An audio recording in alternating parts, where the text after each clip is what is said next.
Hey, Annissa Coy here with Firehouse Education, and you guessed it, a new episode of Ask Annissa video column. And today, the email that we got came in from Mark. And here's what Mark had to say. Hi, Annissa. I stumbled upon your YouTube channel when trying to find videos on cleaning household items with ultrasonics. I find used items and I resell them on eBay, and quite often those items need a good cleaning, such as years of coffee stains or other gunk buildup. And I was wondering if ultrasonics would be good and importantly safe. This, of course, would be small scale and only require a 6 or 10-liter unit. I haven't bought one yet, but I have been researching them. So after glancing through several of your video titles, I saw a couple that talked about dishes in what appeared to be porcelain or bone china. And I wondered if you had a list of household items that you can use ultrasonics with and items that you should avoid.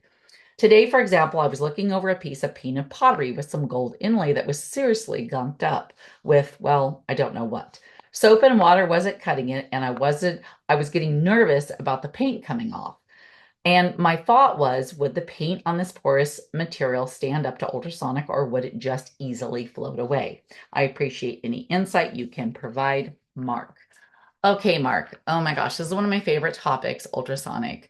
Ultrasonic is amazing and incredible, especially when it comes to restoring items. Now, there's a few key things you have to think about.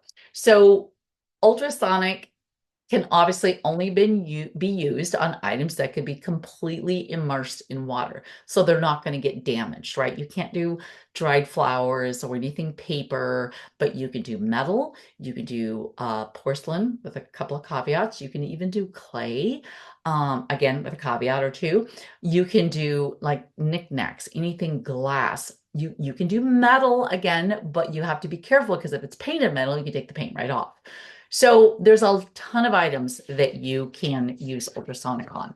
However, you have to be careful. So there's some key things for you to think about in the ultrasonic. Now, this unit that you're researching, some of the smaller units that are like the home use units, not a professional unit like we usually use in restoration companies, they have a much lower intensity of the ultrasonic vibration, the cavitation itself. So that's going to give you a little bit more ability to put items in it without getting damaged. However, it's also going to lower the ability to take the gunk, as you put it, off of the item. So a couple of key things. One, to make sure that you've done pre-soaking. Pre-soaking is very important so that you can loosen up the potential stuff that's on it you're trying to remove and would potentially lessen the time that we need to have it in the machine itself, thus lessening potential damage. Now, the other thing is using the right solutions. So I love using a solution called Evergreen. It's made by Benefect. It is wonderful. And I use that solution for my pre-soak as well. You want to follow the dilution that comes on the container. And then again, depending on the item. So we want to be very careful about certain things. So for instance, china that has gold overlay, you want to be very careful. And I would definitely do pre-soaking so that I've got maybe less time in my ultrasonic machine because you can remove the gold overlay. And, porcelain that is not glazed is going to be very absorbent and porous. So that may not be a good candidate for the ultrasonic. You can dip it in the ultrasonic, but again, you're going to want to not have it in there for a long length of time. And something like that and or fine china, you're not going to want to have the intensity of the machine super high. Now, that's normally the advice I would give when you're using a professional unit because their intensity can be very intense. However, on a home unit, the intensity is probably a lot lower. And sometimes you're going to find because that intensity is a lot lower on a smaller, like a home ultrasonic machine you would buy, say, online, it may not be strong enough to remove the gunk, as you put it, or contamination that you're wanting to remove. But it should work pretty well on a lot of items. Now, you're not going to want to dip something like a porcelain doll in there. That's not a good plan. Things like crystal do wonderful in ultrasonic. Again, making sure that the intensity level is lowered because you can break the porcelain. You can also break china. So, one of the fears that we have when we're doing ultrasonic is breaking the item. So for instance, fine china can have a lot of hairline fractures in it that we don't see with the naked eye. You dip it in an ultrasonic machine, you could potentially break it. The other thing is an ultrasonic machine, water needs to be very, very warm. A professional unit is usually about 120 degrees. A home unit obviously is going to be lower in temperature, so that's not quite as worrisome. But you're going to want to think about that before you dip a like crystal or piece of china in it, especially if it's cold or room temperature.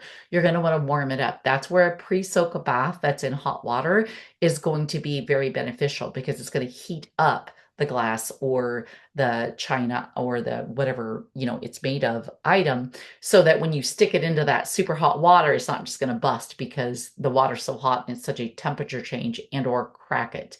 So how long you leave an item in is again going to depend on the level of contamination and how much what the item is made of. Okay. So when it's a delicate item, I will normally start with a lower, time. So like, for instance, I'd only do it for maybe 30 seconds at a time and check it. Now, one thing I want to caution you is when you're using ultrasonic, some people make the mistake that they think, oh, I'm going to help the machine. So while it's cavitating and working, I'm going to have a scrub brush in there and I'm going to be scrubbing the items or I'm going to move it around. If you do that, you negate the cavitation, okay? The bubbles, if you will, that are created in there that do the cleaning and all the magic, you will cause them to not, you'll negate them, and so they won't work. So if you're gonna do any light agitation, I like to call it, of an item, you're gonna wanna wait till the machine's done, lift the items out, and then agitate it outside of the ultrasonic unit, rinse it off what you were able to get loose, and then put it back in the machine. So you don't wanna move it around when it's in the machine. I do have a few videos on the YouTube channel that'll kind of help with that. And if you're watching this and you are a restoration company, we have a training membership site at firehouseeducation.com that for a very nominal fee, it's like $97 a month, you can subscribe to that and have a ton of detailed training videos on there using an ultrasonic machine and how to properly, maintain it, clean it, the solutions to use, and what items you can and can't dip in the ultrasonic machine, and then how to process them from there. Okay? Awesome. Well, thank you, Mark, so much for the email. I hope that helps.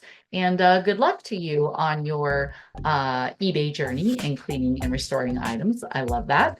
And you guys know the drill. If you have a question for me, please be sure and send me an email, Annissa@firehouseeducation.com, and put in the subject line, Ask Annissa. And maybe if you do that, I just might feature you on next week's Ask Annissa video column.